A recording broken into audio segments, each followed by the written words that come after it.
Welcome to the Weekend Report by NBC News. I'm Dan Lieberman. The auto industry has been a key driver of Michigan's economy for generations, but automation and the global supply chain continue to threaten auto workers' jobs. In a state, President Trump won by just under 11,000 votes, and with the election days away, both candidates have been crisscrossing Michigan to make their final pitch to this key constituency.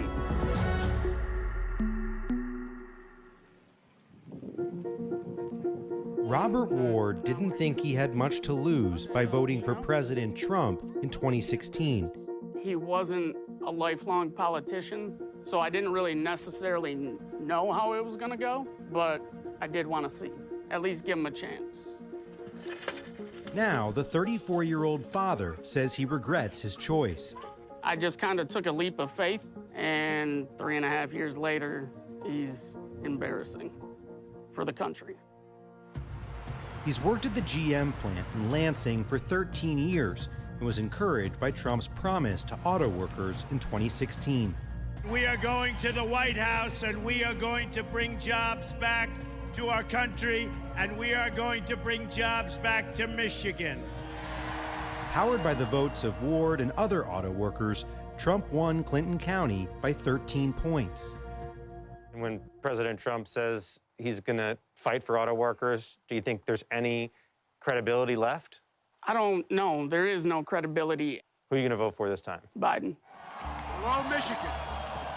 Only in Michigan. Both presidential candidates have been vigorously campaigning in this key battleground state, and the latest Axios SurveyMonkey poll shows Biden up 9 points among likely voters.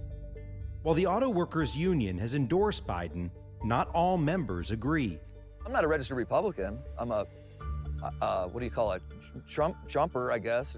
Nelson Westrick is a 24-year veteran at Ford. The father of four says for him, things have only looked up since Trump took office.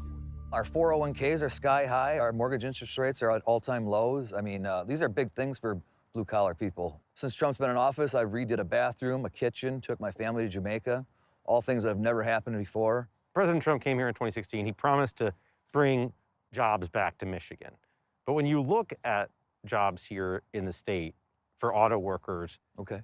do you see that the auto industry is booming here? Yeah, I think so. I think we're going pretty strong. Since 2016, auto manufacturing jobs declined 11%. That's 19,100 people who lost their jobs, according to the Center for Automotive Research. I've been here many times. I say we want car plants built here, and we're building a lot of them. Is that true? Are they building a lot of car plants here? No, there aren't new plants being built here. John Austin is an economist who tracks changes in the auto industry. He said the same thing about Lordstown in Ohio. And he said, you know, don't sell your houses. Don't sell your house. We're going to get those jobs coming back, and we're going to fill up those factories or rip them down and build brand new ones. That's what's going to happen. Some of those workers had to come up here to Lansing to find the job. But that's not a new plant. That's people fleeing to the few that remain. If you look at the Trump administration the last 4 years, is there anything that has been good for folks who work in the auto industry?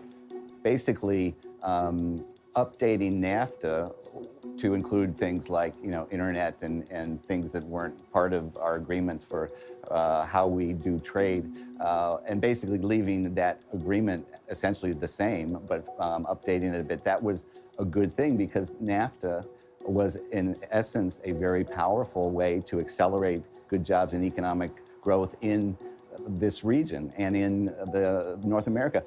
Well, I was a machinist. Nelson Westrick voted for the Obama-Biden ticket in 2008, but says Trump won him over in 2016. I was Union Democrat forever until I changed my ways, I guess. What made you vote for Trump in 2016? Oh, his message, just, you know, getting rid of the NAFTA deal. That was a horrible deal. The peace deals in the Middle East, fantastic. I mean, we're bringing our boys home. There's not endless wars. He proudly drives his pickup truck with Trump flags waving, but says he feels like there are times when he needs to take them down. Yeah, before bed every night, I take off my Trump flag and my American flag on the other side because I don't want my car vandalized. or my home vandalized, which happened in the last election.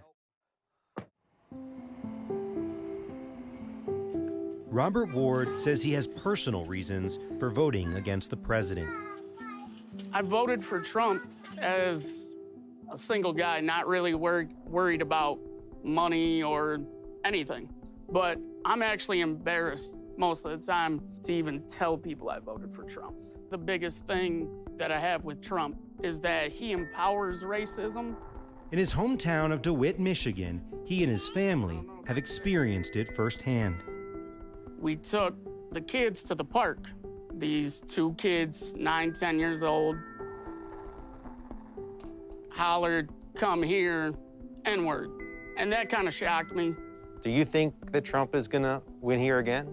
Probably. For me, that would just really make up my mind on moving out of Clinton County.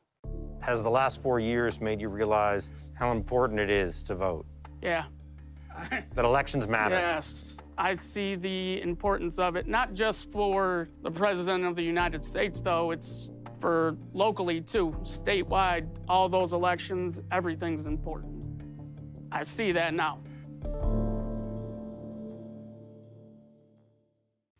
Hey, NBC News viewers, thanks for checking out our YouTube channel. Subscribe by clicking on that button down here and click on any of the videos over here to watch the latest interviews, show highlights, and digital exclusives. Thanks for watching.